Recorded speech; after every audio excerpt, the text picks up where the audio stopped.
There are a lot of questions about how it's going to be decided what pastorate takes on what form. Could you talk about how you decide for each individual area what that's going to look like? Sure. So the first question, again, that we want to make sure we answer correctly is, are these the right communities to have come together? Then, if we've answered that question to the best of our ability, we can actually start a case-by-case examination of saying, what does this really need to kind of look like?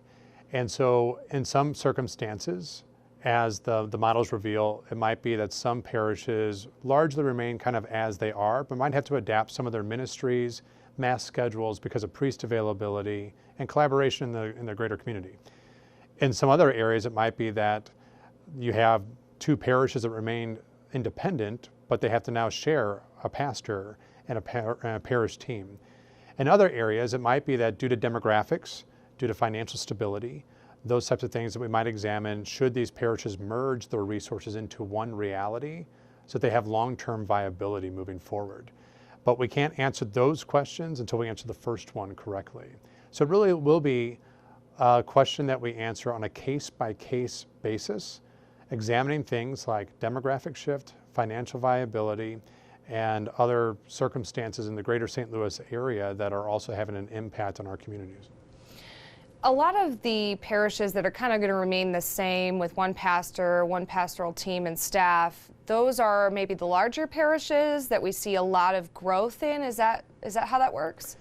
I think certainly when we would look at the Archdiocese of St. Louis, we look out at St. Charles, and we all know that in the greater St. Louis area, lots of people are moving to St. Charles. So there is a lot of stability in certain areas out there and some anticipated growth that we would look at.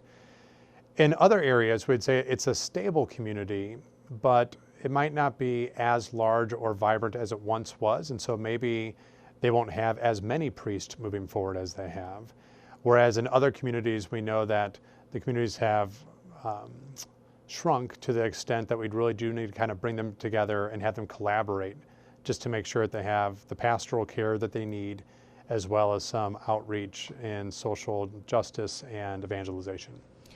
And some of the areas where the congregations might be more individual but still under one pastor, could that mean there are several priests kind of working with all those parishes, maybe 3 or 4 parishes that are kind of separate still? Sure. So the models kind of reflect the Archbishop's desire to make sure that we have priests available across the entire map of the Archdiocese.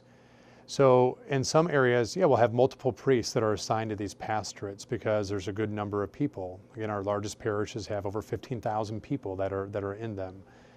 But then there's going to be other areas of the diocese. Sometimes it might be the inner city, sometimes part of our rural counties, where the congregations might be smaller, but we still want to make sure that we have a priest that's there because we want to make sure that, again, there's accessibility to the sacraments and the pastoral care across the entire Archdiocese.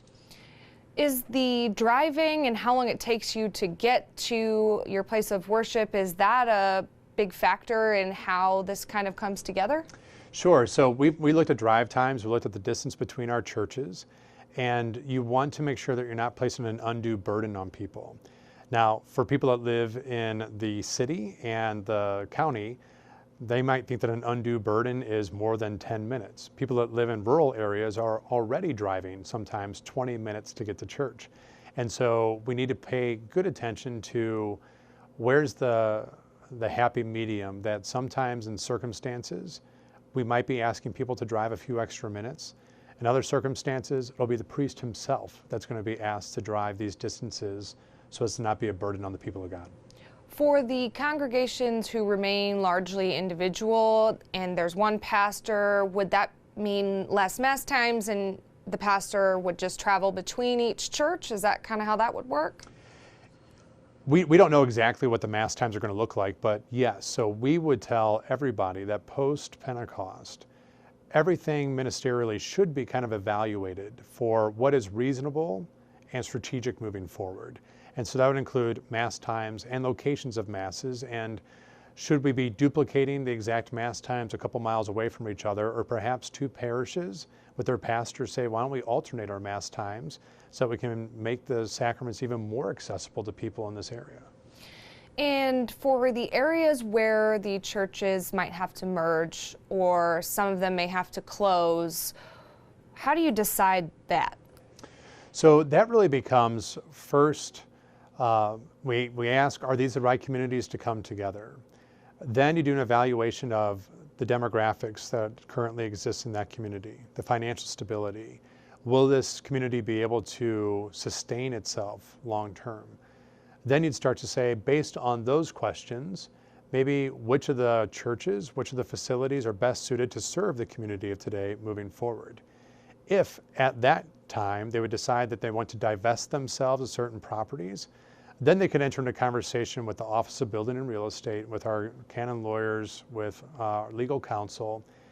And if that ever came about, we'd make sure that all of church law is followed and that all the proceeds of anything like that always follow the people that are at the parish.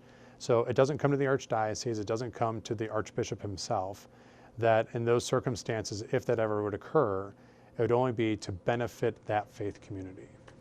A lot of where this could possibly happen from looking at the maps is that downtown where we have a lot of these individual churches kind of all close together within a very short mile radius, because there were a lot of ethnic churches and specific cultural churches. Is that maybe an area where we might see some of this happening? I think it's not the only area that we might see some of it happening. And I should make the clarification too, there's a difference between a parish merging with another parish and an actual church building being closed. And so those are two different conversations actually.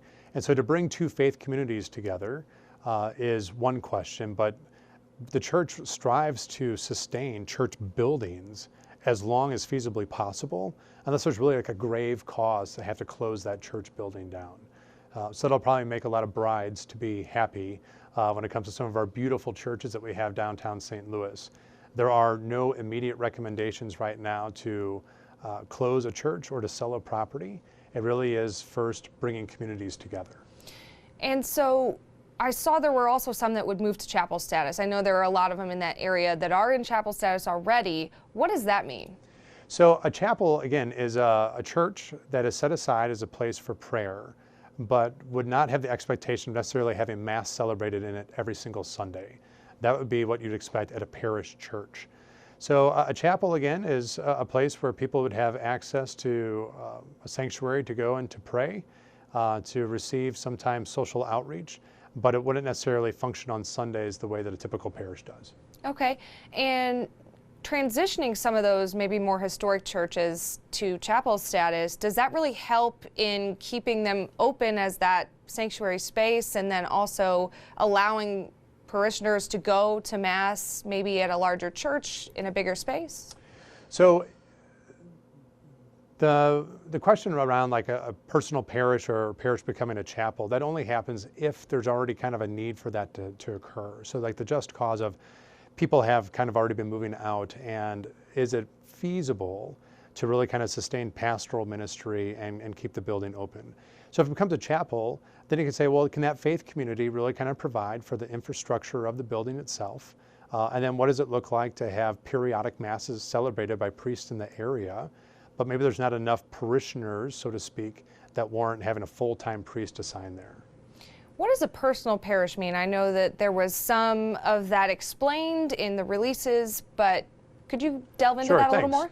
So most parishes as we know them are territorial parishes. That means there's actually lines on a map that says the people of this area belong to this parish together. A personal parish is a parish that is set aside for a particular group with no boundaries whatsoever.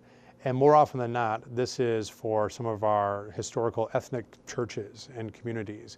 And so St. Cecilia's, for example, in the city is a personal parish for Hispanics, which means that it's not about the territory, but it's a personal parish for all Hispanics across the greater St. Louis area. And so personal parishes kind of function in that way. Instead of being bound by a territory, they minister to a certain group.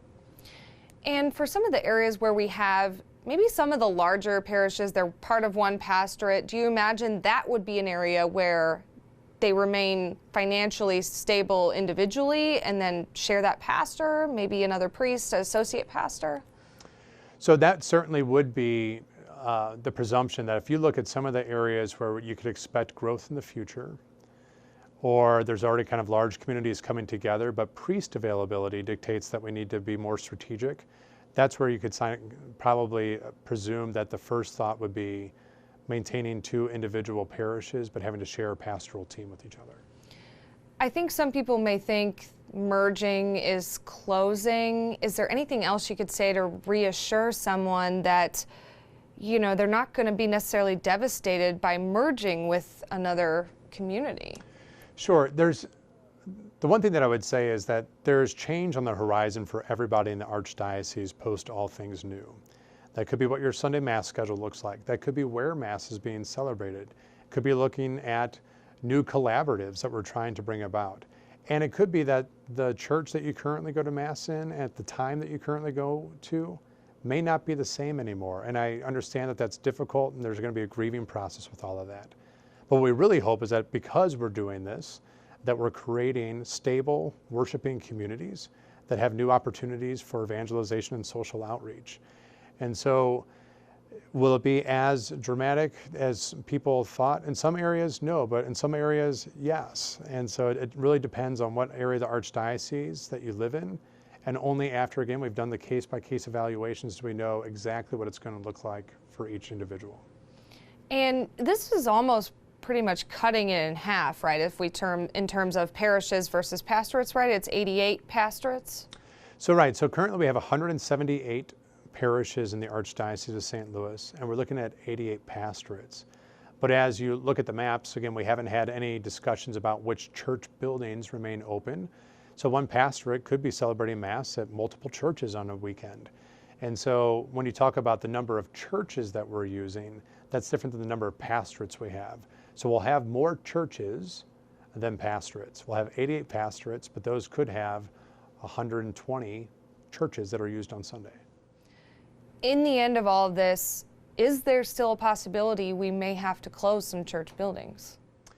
At the end of it, sure. As the church is a living organism, and as things continue to develop over time and people keep moving around and society shifts a little bit, we'll have to continue to adjust to that. The intent of All Things New is to hopefully re-inspire the faith across the Archdiocese in some way. So I don't want to say that no churches will be closed because it's a possibility. But we also want evangelization and social outreach to be the first focus.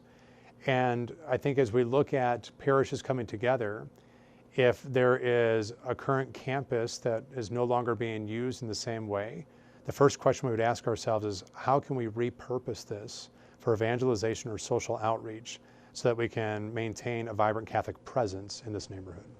There are some parishes and parishioners who've expressed concerns with me about that this is not really just about a priest shortage, or that we might have one in the future. There's been a lot of that kind of thrown our way, but really it's kind of down the line, right? We're going to see a lot more people retire and things like that too. Sure. So currently we have 178 parishes. It's being staffed by about 220 priests. We know that we have a large segment of our presbyterate that is 70 years old or older. So most of the working public looks forward to retiring at 65. We get to retire at 75. And we have some of our pastors that are in their 90s that are still functioning as pastor. And so there is already a need for us to really take a sincere look at priest availability and who can actually serve the parishes. We don't think that it's going to decline more than 130 full-time active priests. So as we look at projections, as we look at the age demographics of the priest, we know that this plan reflects what we think will be long-term sustainable as far as having enough priests to provide for the people of God. Is part of this plan also finding out how you can bring more people to this vocation of being a priest? As a former vocation director, I would certainly hope so, that we could really try to promote priesthood and the religious life. And so I think that we have a great vocations office. We have our own seminary here in St. Louis, and we have a lot of good, young, generous men that are preparing for priesthood right now. But yes, I think that as families have grown smaller, we see less and less young men that are actually being supported by their families and sometimes by their parishes in pursuing the call. And so I think that we can do a better job, first as families, about encouraging our sons and daughters to really ask the question, what does God ask me to do in my life? Let's see. Is there anything else that maybe over the last, 24 hours, you've really seen come up that you want to address, or any kind of misconceptions you think are out there? Sure. So the first thing that I want to reiterate is that I really hope people know that we're sincere when we say we're trying to listen. But there's a difference between listening and getting what you want. And so taking all the feedback from across the Archdiocese, that none of these models are any of the original models. They're all the result of the feedback that we have received. The second thing is that I've known from the very beginning, and I've said from the very beginning, this is not going to be a perfect process, and it's not going to be an easy process. And we still know that that's the case, that it's still not going to be perfect, it's still not going to be easy, but we really believe that this is what we as a people of faith, as good stewards of the gift that God has given to us, we need to do this in order to provide a vibrant future for future generations. And moving forward, on May 28th, that's the day. Could you tell me what comes next after we get through the last final feedback days and things like that? Sure. So we're going to receive feedback on these revised models from the pastors and key parish leaders. We're going to reach out to their own parishioners as well to give us feedback. Then the Archbishop's advisory bodies and the pastoral planning team will take that and will refine these models once more. And the Archbishop will have a good amount of time to be able to pray about this and to discern what is the best thing moving forward. But then we hope to be able to come out on Pentecost, May 28th, with strategies for evangelization and social outreach, to be able to kind of deploy teams out into the field and say, now based on this new reality, how do we start bringing people together, and how do we start trying to create new things in these areas? And that's going to take time. It's going to take years to kind of really start a new modality of how we function as a church. We're trying to address something that has occurred over 30 and 40 years. It's probably going to take 30 or 40 years for us to kind of see the fullness of what we're trying to accomplish now. And so after May 28th, what exactly will happen? What can parishioners expect to see happening in their congregation? So on May 28th, I think that they'll see basically the Archbishop's announcement of these are the pastorates moving forward. The next wave will probably be priest assignments. And so you'll see probably a significant shift of the priest across the Archdiocese, and saying now our first marching order is, how do we start bringing these communities together? And how do we discern things like masses on Sunday? How do we discern what new ministries can we try to begin as we come together as a people of God?